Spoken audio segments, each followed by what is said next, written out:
Fast off. What's up, everybody? Giving a little test. Going to do the scouring of the social medias. So Are we live? Looks like we are live. fantastic. Let's get those retweets pumped out. For all of you who just so happened to come across us thirsting for portal information, I'm right there with you. I was talking to Vince before the show that I am terrified to look at my screen time tracking on my phone because it's just going to be nothing but Twitter and Discord, and it's like 7 hours a day. Yeah, Sunday definitely wasn't the best for my screen viewing when it came to the phone. But yeah, I mean, exciting times right now, though. Exciting times. It's nice to be on the other end of the transfer portal happiness and stuff, Keith, for sure. Not, it was a weird because I don't know if I talked about it on the show last week, but I sort of like it's a weird place where you're really bummed when you're watching guys hop into the portal so they're going to leave your program Right. and like you just I Because the wasn't immediate freaking thing like going on in my head whenever I see people hopping in the portal like that is like, what's going on? What's going on inside the building? You know, that's where well, my head goes. and it's like I wasn't freaking out yet, but still it's sad. Like you grow attached to some of these younger players, especially the ones who were here for a couple of years. Like you watch them try to grow and develop, and you hope that it's finally going to be their turn. And then they decide to hit the portal. But,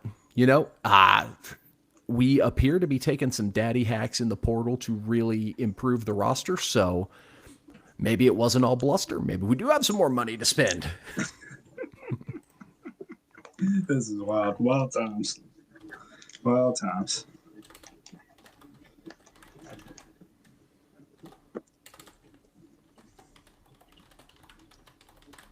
Number 2 interior offensive lineman out of BC committing soon. That is that's what the rumblings are. Which I man, I too. So once I'm saving myself some sanity, and I'm not diving in and watching tape on dudes until like they're either committing or we're hearing from people like, yeah, they're gonna commit. Just I'm because, so proud of man, you. That I only shows have growth. I only have so many hours in a day. That shows AKA, growth, Keith. AKA, I'm actually living with my wife now and like have someone to do stuff with, and I'm not just by myself all day. You have So, man chores now. You can't leave your DoorDash sitting out on the counter for 4 days. And, yeah. but Okay. man, yeah, Eric Daughtry, guard from Boston College. I dive in, and man, I picked I think the worst game he had of the year because I'm like, okay, who was their best opponent that they match up with? So I go and find the Notre Dame game, and I was just like, what the fuck? How is this the number 2 rated guard in the portal? This dude is awful. And then you look Yeah. up like his pro football focus grade for that game, and it's by far the worst one he had last season. I'm like, okay, had a bad day. Let's watch a couple other games and looked significantly better. But man, I was just like, oof, picked a rough one to start with. Yeah. I mean, I'd be pissed if I was that kid. I'd be like, wow, this guy just chose my worst game of all time to watch and evaluate how I play. That really sucks. Well, it wasn't even so much like judging off one game because I try to watch as much as possible Of before you course. make an Yeah. assessment. But it just like I see, oh, super high PFF grade. Cool. He's ranked like the number 2 interior offensive lineman in the portal right now. Hell yeah, sick. I'm expected to watch this dude just maul people. And the dude's just getting his ass kicked the first game I watched. I'm like, what are we doing here? Man, that sucks. So, That sucks. speaking of other people who are supposed to be really good, but all of a sudden are getting their ass kicked while we're here in the pre-show, man, the conference where it just means more, having a rough go of it, it seems, this postseason. The only team that made it to the last 4 had to play another SEC team in their easiest game, and then their second easiest game was Tulane. Yeah, and I do enjoy the fact that it is the SEC team that everybody was kind of rooting for. If anybody like gun Yeah. to the head, if everybody had a gun to the head, that they'd probably be like, all right, I'm rooting for Ole Miss if I had to pick an SEC team to win it all, just based off the Lane Kiffin storyline. So it's cool to see Ole Miss doing the thing. I think I saw Trinidad already said he's coming back to Ole Miss too, so that's even if he gets a bigger. waiver, which is it's a whole other can of worms. We can get waivers at this point. I mean, start giving them out like candy. So 4 teams left. I think Final Four is its own separate thing, so we'll have to come up with something. And honestly, I think I haven't, again, moral stance, not watching the playoffs.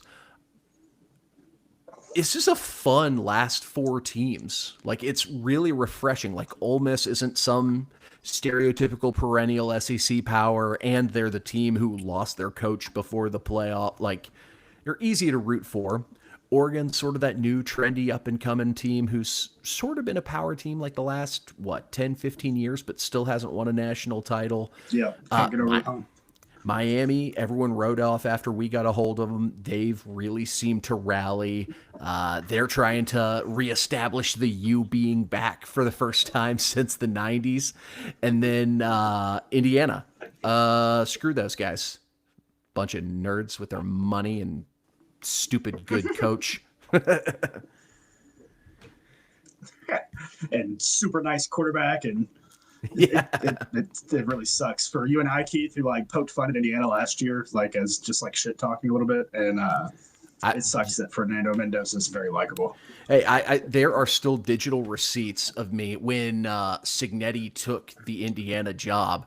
I was just like, thank God we don't have to play that guy anymore, because I think it was just me and Keith Wynn were crashing out when we scheduled James Madison again. I was like, why? Why are we doing this to ourselves? Please, Signetti, be gone by the time we play that game.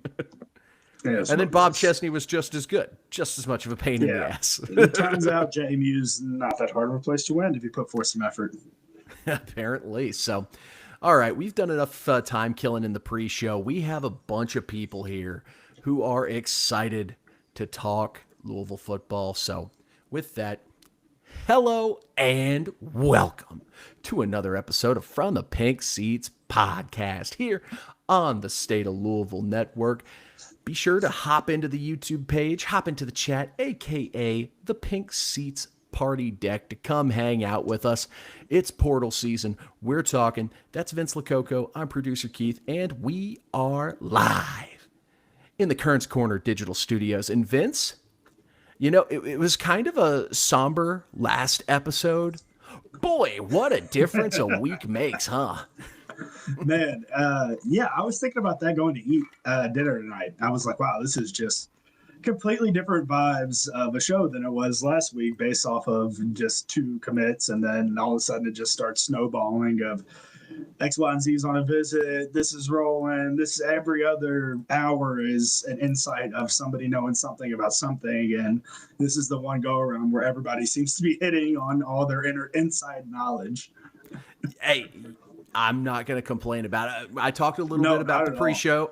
Talked a little bit about it on the pre-show, but we'll talk about it here on the episode. My screen time metrics for Twitter are just out of control right now. And if you're watching us on Twitter, drop a follow if you haven't already, at State of Lou, at Pink Seats Pod, at producer_Keith, at Vincent Lococo. Because, you know, anytime news breaks on Twitter, we'll be there mashing that retweet button, trying to give a little bit of nugget of thoughts and analysis. We save the good stuff for here when we're hanging out with you guys. We like to get cozy.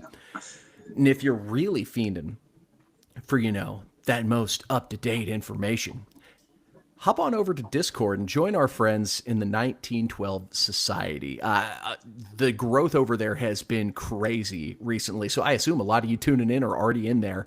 But if you're not, you might be asking yourself, what is Discord? And Discord's basically like your favorite internet message board, but in a more real-time live forum. You're not having to like type out a message and then hit send and then wait and then it posts.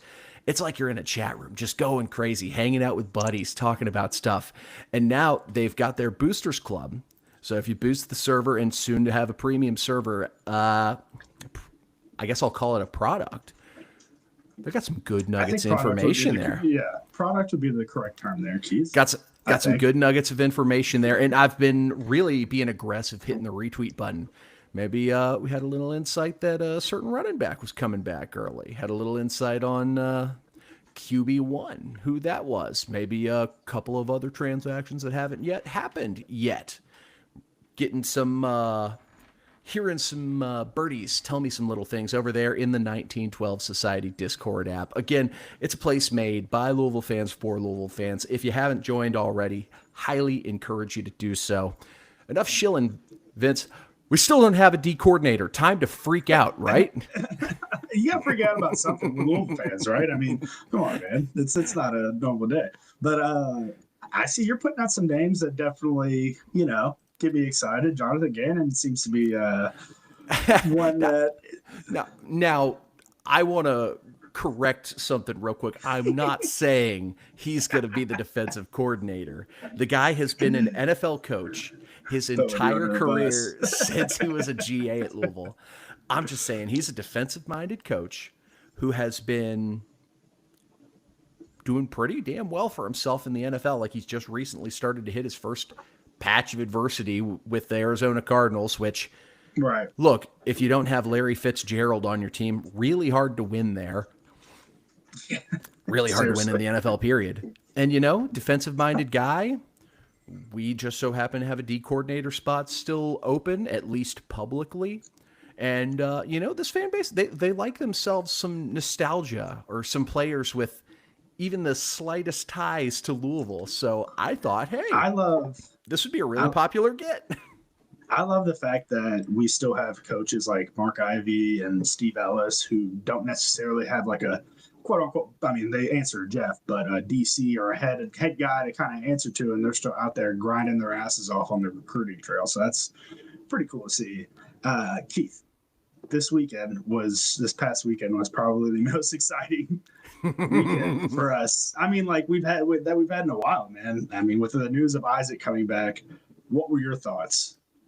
Like an initial reaction, first reaction, what were you thinking as soon as you figured out that that's a real possibility that Isaac Brown's going to be coming back?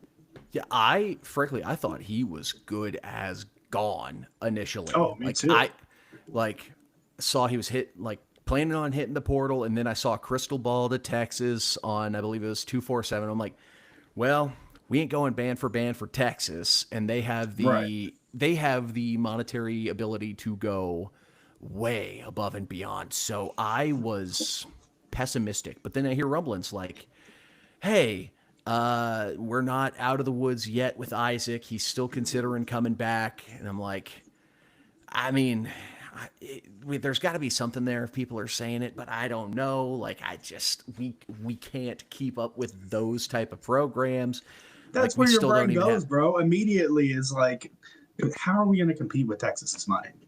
Like, I mean, like LSU just got in a bidding war with Brendan Sorsby at Tech, and it's like they got outbid. Who knows what Sorsby was offered? It sounds like a part of an oil rig or something, but like I was already huffing the copy. Like, you know what? It'll free up some money available so we can shore up other parts. He wants a banger. He's a pretty good running back.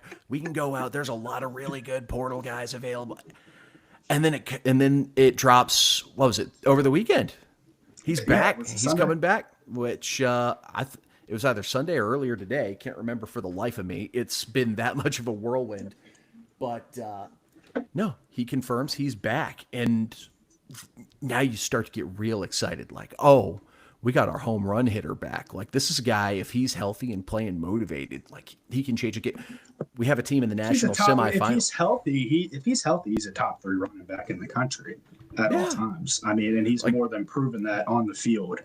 So. And also, I can't remember who initially put it out there. It's very satisfying in this era of college football where like players go on to the pros and they've played at 2 or 3 colleges, and now you have all those fan bases trying to claim them. Like, I don't think it's unreasonable to say we expect Isaac Brown to be in the NFL draft or preparing for the NFL draft come this time next year.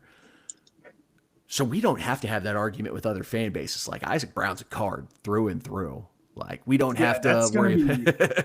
It's going to be cool to see whenever he's, doing his Sunday, announce, where he went to college. And he says Isaac Brown, University of Louisville, unless he says high school, which I don't blame him whenever they do that. But see, I think he's the type to say the Ville.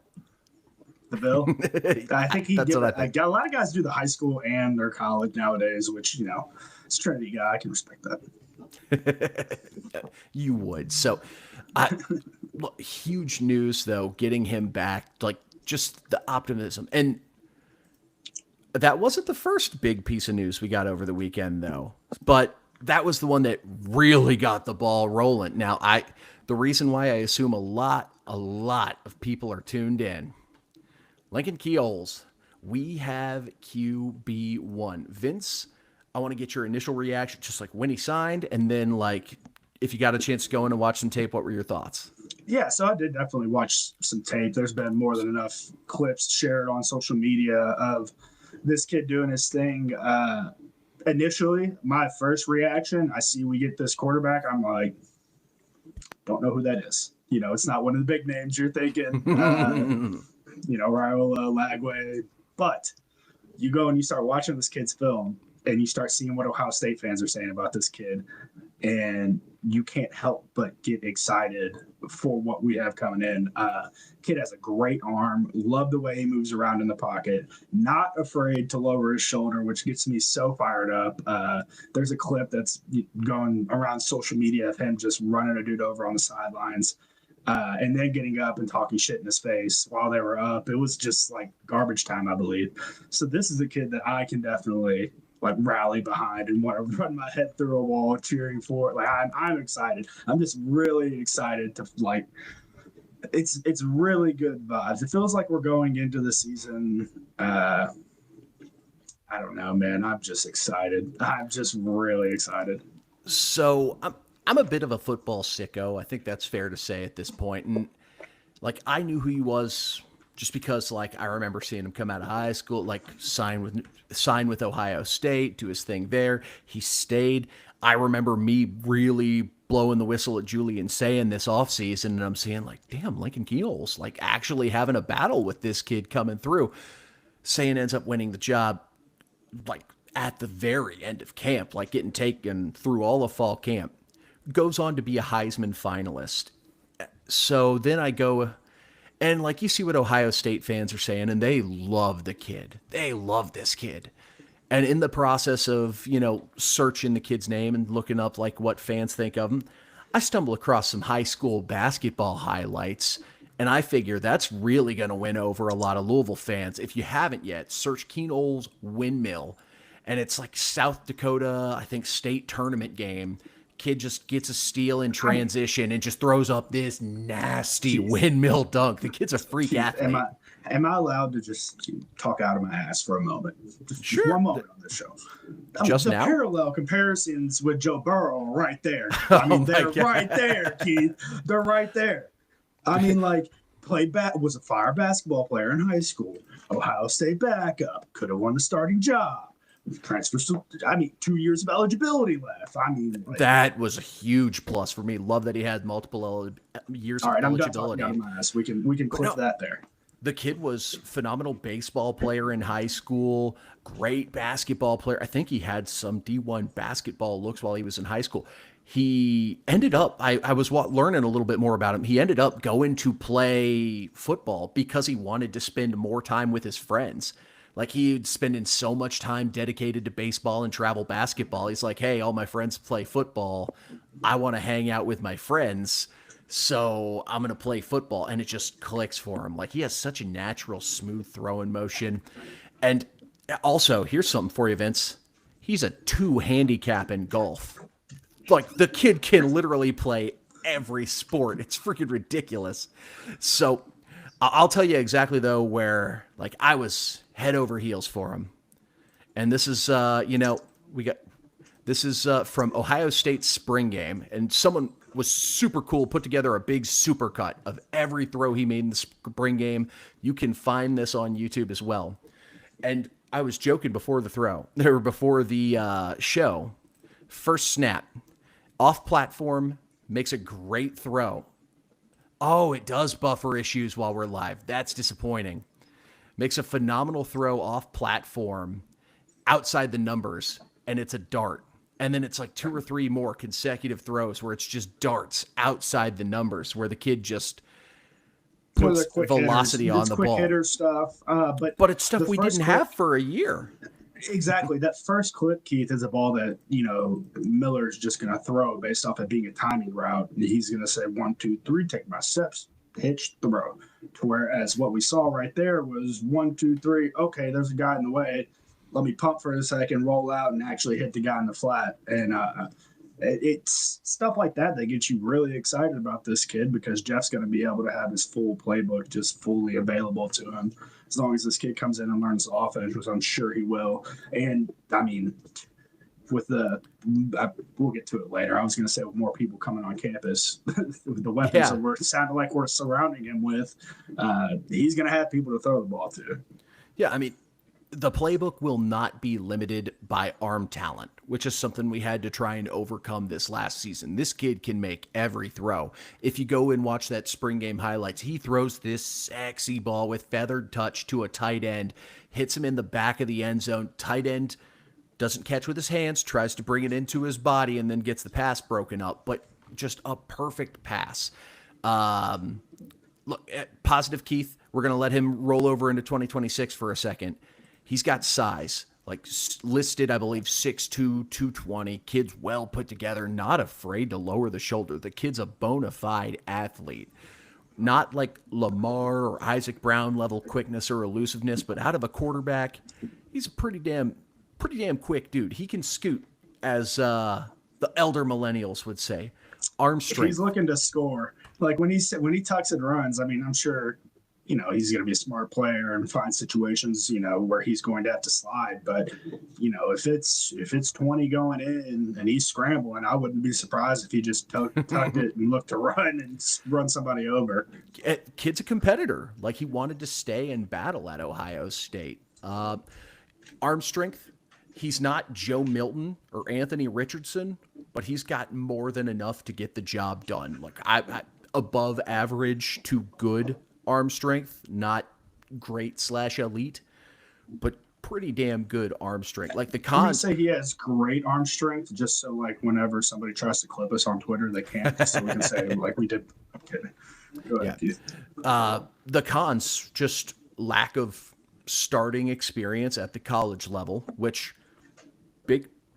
I'm not gonna dismiss like that has you worried, but I mean, he's been at a national powerhouse program where, like, the ongoing joke the last couple seasons has been, well, national championship is at Ohio State or the field. Like, that's been a joke because of how aggressive Ohio State is with their roster building. And he could have taken an easy way out, and he could have probably walked and gotten a starting job last offseason. But he stayed. He wanted to battle. And now he's making the move that seems best for him in his career, when it's like, okay, a Heisman finalist who's a redshirt freshman's ahead of me on the depth chart. Let's go play. Because, I mean, realistically, this kid starts for 75% of the country sight unseen. So I am very... I'm not worried that much about this not starting a full season or anything like that. It's, like you said, Keith, he's been at Ohio State. It's different than us it'd be different than Bridge Cherry walking out Bridge Cherry, who's a true freshman, never experienced a fall college class or anything like that. Whereas we have this kid who has been there, done it at the highest level, and quite frankly is just looking for an opportunity to ball out. Yeah.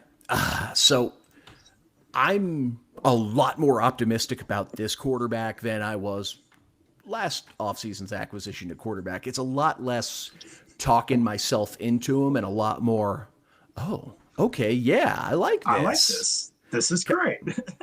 So, and that was just the tip of the iceberg, because then the momentum started getting rolled. We got Isaac Brown back. We got Antonio Watts, who hit the portal. He's coming back. You have other people getting excited. Lance Robinson got his waiver granted, so he's back for another year. TJ Capers posted something on Instagram today, I think, something on his Instagram story. I'm not sure if it was a clarification that he's staying or not, but it sure as hell seemed like one. Well, actually, that sort of transition us into a couple of other pieces. Dalen Russell, who just committed today. He was a kid who a lot of people thought Miami took just because he was from Miami. Like, he was a hometown kid, like a low mid rated 3-star. And The kid played in 5 games as a true freshman at Miami on that defensive line. Holy crap. So the kid, like, it's a deep Oh, depth. they It's did a, him so dirty. He played in 5 games. yeah, yeah. So 3 playing years of eligibility left. He does have a red shirt available if needed. Fingers crossed we don't have to use that here because the kid, he's leaving Miami because he wants to get more reps. And I believe he was either a high school teammate or like a off-season squad teammate of TJ Capers. And that was one of the things that Capers was posting about when he saw the news. So we've got young beef coming in on the defensive line for the interior. Another pickup that we made, Marquise Davis. Now, I can't remember if that was announced today or late yesterday, but another running back out of Missouri. And Vince, you got a chance to watch this kid. I believe he's going to be coming in as a redshirt freshman. Oh my God. I mean, like, you have to love anytime the first clip is him literally dragging a player like 5 yards, hanging onto the back of his jersey with his jersey stretched out. This kid runs through contact like the rest of the running backs we've had. I mean, this is very. I'd like to say I'm surprised, Keith, but if I'm a running back in college football, how do you not want to go play for Chris Barkley? Like, I mean, at this point, how do you not, with the guys he's been able to put out into the NFL draft, what he's been able to do with Isaac Brown and Keywan and Duke and the two walk-on freshmen this past year at the UK game? Like, we, quite frankly, had the best running back coach in the country. So if you're a high school running back or if you're in the portal wanting to get 1,000 yards and make it to the NFL, come to Louisville. Well, it always cracks me up because you saw how successful Boykins and Jennings were in the game against Kentucky, and it makes me think of the scene in Iron Man where like head coaches looking at their running back coaches. Tony Stark was able to make this in a cave with a bunch of scraps. Just talking about 100-yard rushers, man.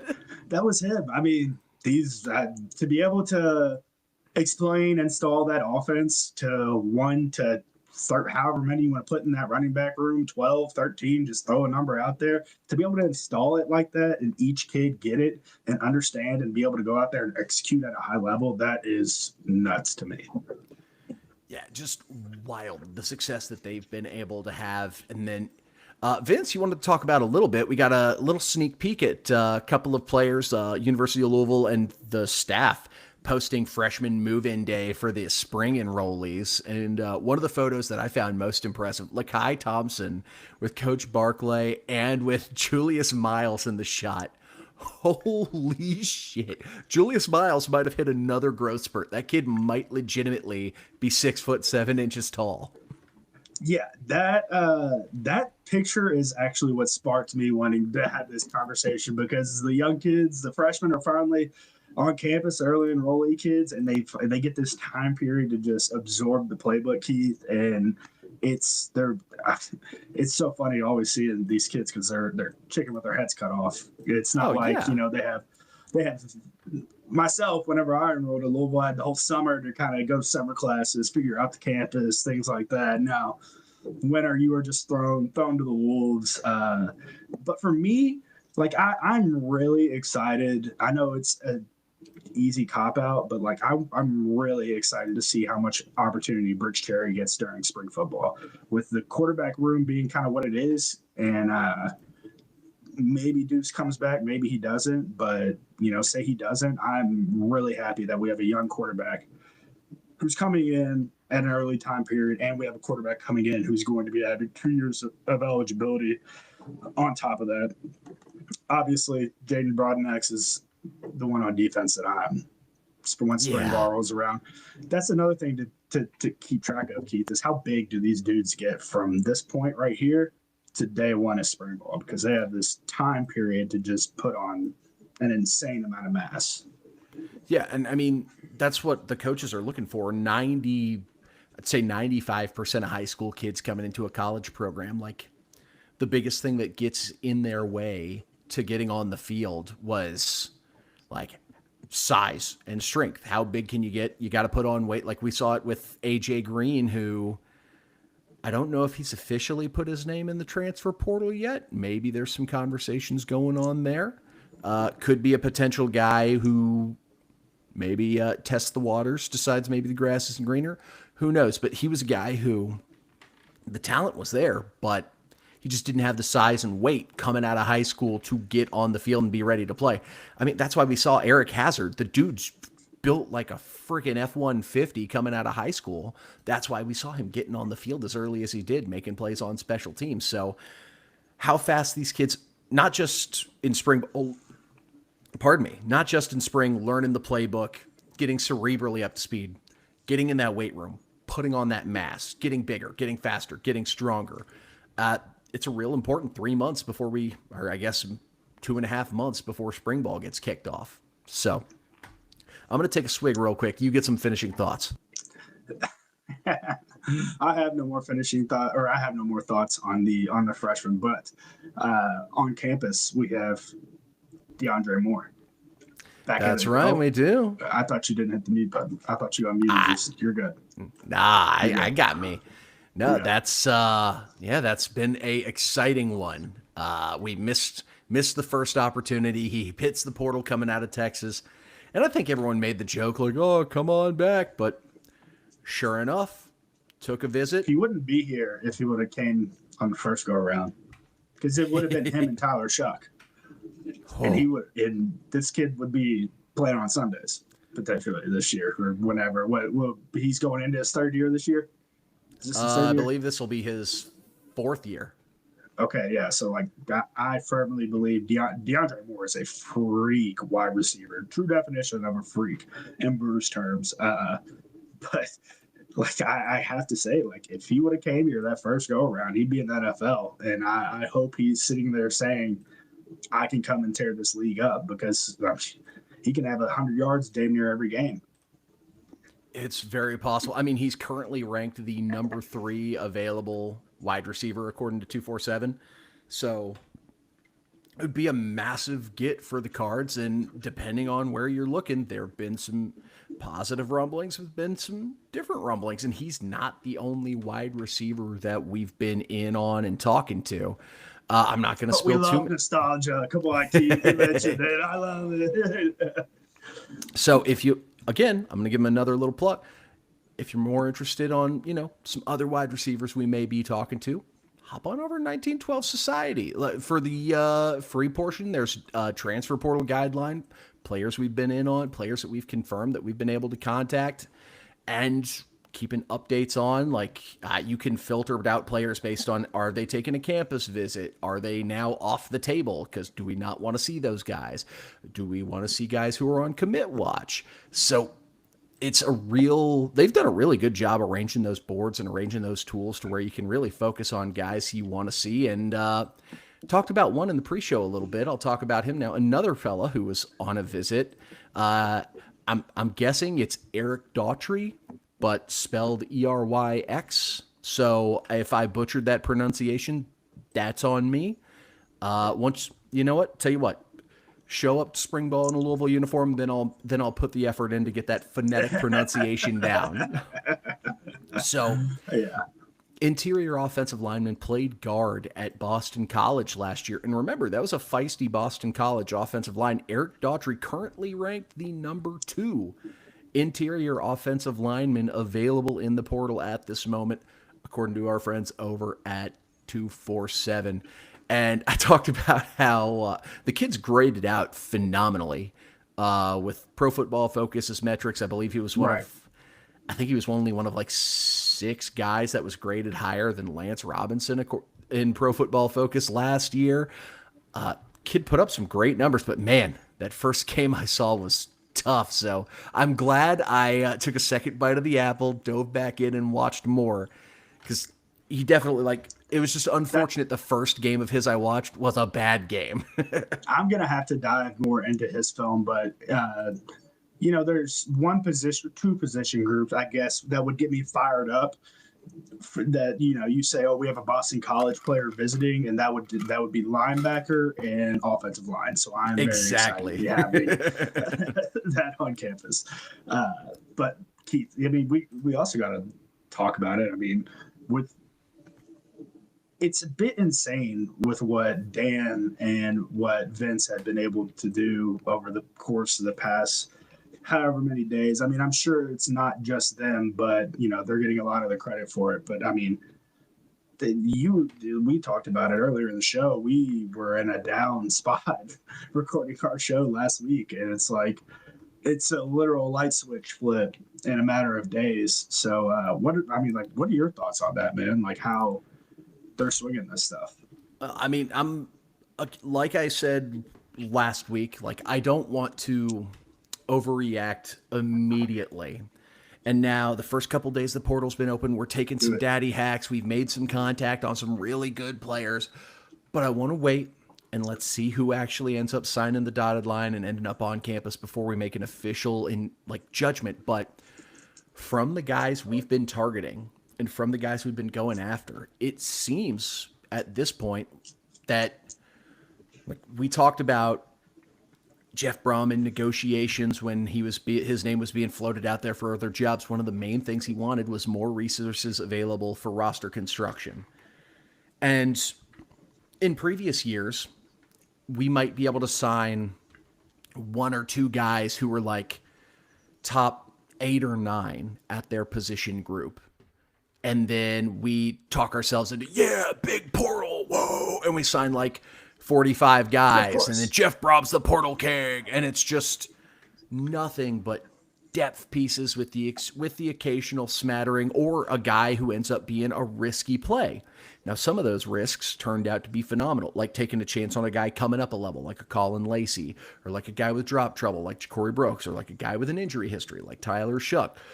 Yep. But a lot more often, you see guys, and they don't necessarily pan out. Like, for example, someone who just hit the portal recently, Justin Beatles just recently hit the portal. Jerry Lawson did 1 year, and at least according to 247, he's in the portal. Now, I haven't seen like an announcement on Twitter or anything on that one, but this is just based off their information. Bobby Golden in the portal as well. So I'm curious to see how it goes. The initial signs, I'm very optimistic, but right now we only got 4 commits, and realistically we're going to need about 30 in the portal. Let's let the cake bake before we start having a party in the street. No. Let me live, Keith. This football season wasn't that fun.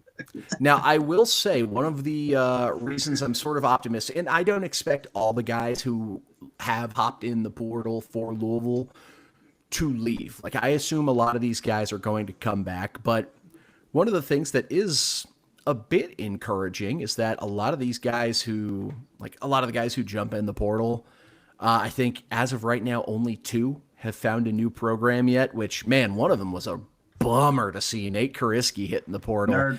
And Nerd. Vince, it had to be a little salt in the wound to see him committing to Duke.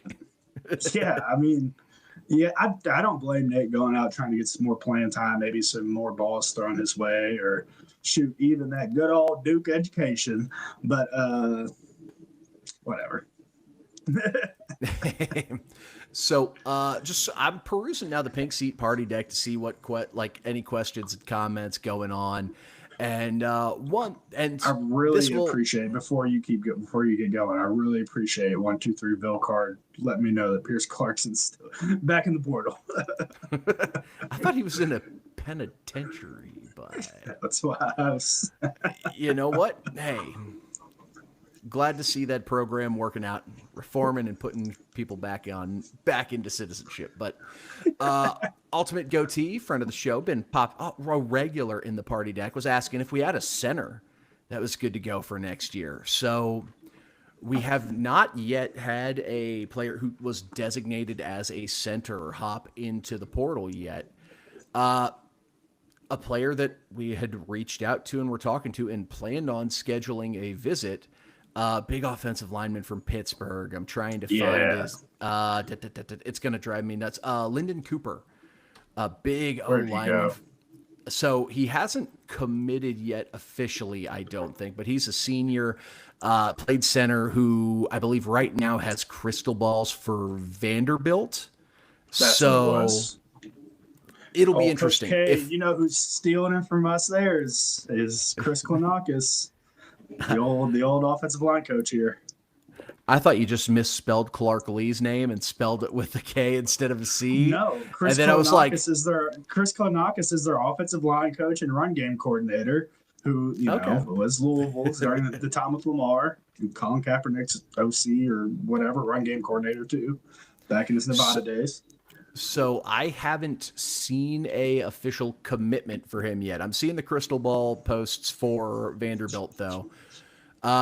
If we are still able to get him to take a visit to us, that would be huge. I'm now just doing my research real quick to see if he has committed. Because, transfer portal moves fast. So, yeah, I'm shocked we didn't get an update in the middle of the show. Looks like just a couple of crystal ball players, a couple of crystal ball picks for him to go to Vanderbilt. I am curious, though, if we are able to get him on campus, it wouldn't be the first crystal ball that we made incorrect this offseason as when we saw Isaac Brown to Texas. So, I mean, Louisville, Nashville, pretty similar in vibes and party style. And But the party deck's bringing up good points, though, like positions of need, like the skill position players. Extremely exciting. And I still think we need one or two more wideouts to fill out the top of that room. Beef on the inside, like tackles, especially. Tackles, and maybe Sam Seacrest is impressed in practice and is good to go. I haven't really gotten a chance to watch him that much at center. I believe this is his last year of eligibility. Maybe the staff thinks Seacrest is good to go at center. I still would like to get some depth behind him and to get some starting caliber tackles. On the defensive side of the ball, still think we need to fill out the D line, like especially the interior. Now, things are sounding good initially. We got one piece, but I feel like, especially now with Lawson jumping in the portal, we probably need 2 or 3 more rotation level D tackles, maybe an edge rusher or two. I like where we're at with linebackers. Corners, I'm kind of curious if we try to grab 1 or 2. And then safeties. We're looking at the cupboard with the secondary. So yeah. I think you start there with a D coordinator, and then we go from there. Like I'm kind of shocked. Like we mentioned it earlier, you're not freaking out, but I'm kind of shocked. It's been has it been a week and 2 weeks now that we've gone no DC Ron English? That's so. With this amount of time, it makes me feel like they have named somebody to be the defensive coordinator. And I mean, the easy expected answer is like Ellis or Ivy or a combination of the two. But I wonder if there was an external candidate who they're just maybe finishing up the fine like little things before officially bringing into the fold. You wouldn't be bringing guys in if you didn't have a D coordinator lined up that you could pitch to recruits. Like guys like Clev Lubin wouldn't be staying if we didn't have a D coordinator lined up. Another huge retention, by the way, that we don't talk about too much. But yeah. I mean, that'd be the number one. That'd be the number one grab for just about anybody. Not number one, but top grab for a lot of schools around the country.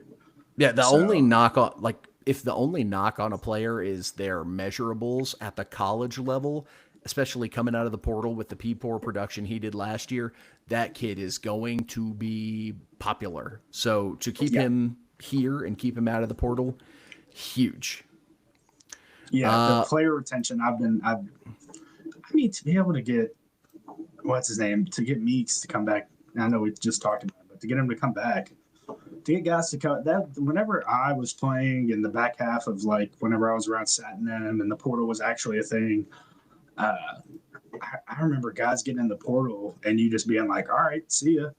And now it's like a negotiation for them to come back and they're welcome back with open arms. It's just so wild to me, but I'm happy we're here. It's just a different age of college sports that I'm definitely, I forget this is 2 years in a row, Keith, that it's just like don't freak out. Like don't immediately just freak the hell out because you see people getting in the portal. I freaked out 2 years in a row. Well, you're also the guy who's still clamoring for people to turn down Division I coaching jobs because it's at a rival school. Hey, God forbid I have some pride. I have some school pride all these people are, would Jim Harbaugh ever take an Ohio State head coaching job? I mean, if the commas and zeros are right. Bullshit, because everything Harbaugh ever taught would be a lie from that point. Everything would be a lie. That's how I feel. I feel like a kid who's just been lied to for years. So one last thing from the Pink Seats party deck, and then we're going to get out of here and give you all your evening. Another potential target that was asked about, edge rusher from North Carolina. Let me get his name right. Tyler Thompson. Edge rusher. I believe he just finished his sophomore year, if I remember correctly. The kid is got some fun tools to watch. I think he's a kid who could be a rotational. He's one who I haven't heard a lot of, haven't heard all the bells and whistles and rumblings of rumors of commit. But, I mean, things work quick in the transfer portal day and age, so I'm not going to rule him completely out. I know he's got visits scheduled with other ACC programs that have a reputation for being able to money whip players they really, really want.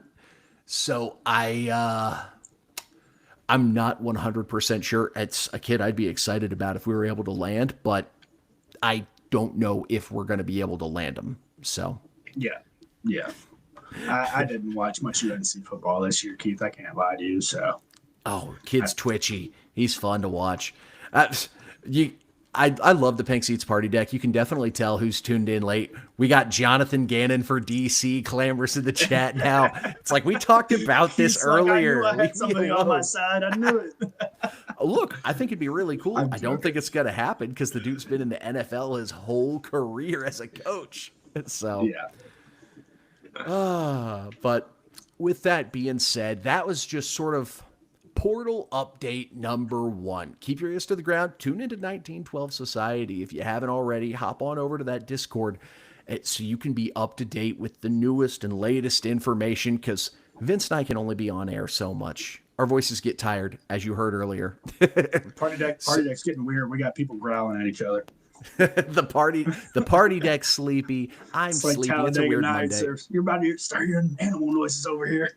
So Vince and I, tentatively, so we'll be back next week for another update episode. If something massive happens during the week, Vince and I, we've been sort of tentative, reaching back and forth, like, hey, if something pops off, we'll probably have to hop on and do another episode this week. So if DeAndre Moore commits from any point between this show releasing and Thursday, we're likely going to have a show. That just so Vince can pop off. So, yes, I need it. I need the freak in the room. I need it. So keep your ears to the ground. Be careful out there. A lot of fake accounts, so don't go getting got this offseason. Come on, Louisville Twitter. We're smarter than that. We don't get got by fake accounts here. Thanks again to our friends over at Kern's Corner for sponsoring the show, as always. Again, if you made it to this point in the show, hopefully you don't hate us. Be sure to hop in. Head on over to State of Louisville YouTube page. Hit that little subscribe button right there. Hit that subscribe button like it owes you lunch money. Really get a hold of it. Turn on the little bell if you want to get notifications when we're going live with shows, not just for football, but basketball as well. And then, on Twitter as well, at the State of Lou, at Pink Seats Pod, at producer_Keith, at Vince Lococo. And that's about all I got, man. Vince, you got anything else for the people before we get out of here? No, it's very nice. I'm so happy that we beat Kentucky, and I'm just going to throw this in here the last minute of our show. It's so nice that we beat Kentucky in football and basketball this past year, just seeing the implosion that's happening over there on the basketball side, seeing our success. It has been a great year, Keith. It's been a great year. Well, fingers crossed we can make it a great offseason and lead to great years to come. Again, I want to thank you all for tuning in for another episode of From the Pink Seats podcast. And as always, Vince, what do we say? Go Cards. Go Cards. Let it run out a little bit. I'm not telling you who committed, so quit asking. So the Stranger Things finale was awesome. Oh, yeah? Shoot me.